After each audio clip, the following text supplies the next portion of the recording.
Après le cri d'alerte de passagers et transporteurs des bus en commun auprès de l'exécutif provincial sur l'état de l'avenue 3Z, en délabrement très avancé, le ministre des tutelles, l'ingénieur Machata Kayembe Célestin, procède au lancement des travaux de réhabilitation totale de cet axe routier de près de 5,6 km, accompagné de l'élu provincial de la circonscription de Kolwezi, Gaston Mouchid Mutunda. Sur place, le patron des ITP des grands jours donne les orientations techniques en vue de permettre à cet ouvrage sa durabilité après l'asphalte. Sur instruction de Madame le gouverneur, elle a demandé à ce que nous puissions relancer les travaux de cette route en essayant un peu de la refaire complètement.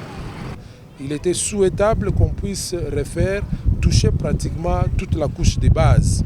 À ce moment-là, on viendra maintenant mettre une couche de roulement en asphalte. Et c'est pourquoi, en ce moment, nous venons de nous mettre d'accord avec eux.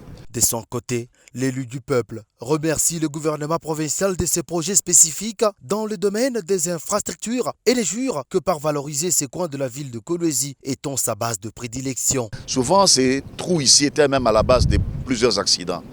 Heureusement que les travaux ont été confiés à une entreprise. Je suis content parce que c'était aussi mon avis qu'au lieu de bricoler Yakwekaweka Bilaka, l'excellence n'est pas aussi content, estime que cette avenue, c'est une avenue qui a une telle importance qu'il faut refaire les travaux, réhabiliter normalement cette avenue pour permettre à la population de rouler normalement. Et je suis content. Je remercie l'exécutif qui a écouté nos pleurs. En vue de rendre fluide la circulation sur cette avenue d'intérêt général, réhabilitée jadis à moitié, le gouvernement Masuka s'implique pour effectionner définitivement. Rappelons tout de même que le boulevard Dioura, communément appelé avenue 3Z, sera revêtu de sa plus belle robe à la grande satisfaction de la population de Kolwezi, selon la vision politique du chef de l'État, Félix Antoine Tshisekedi Tshilombo.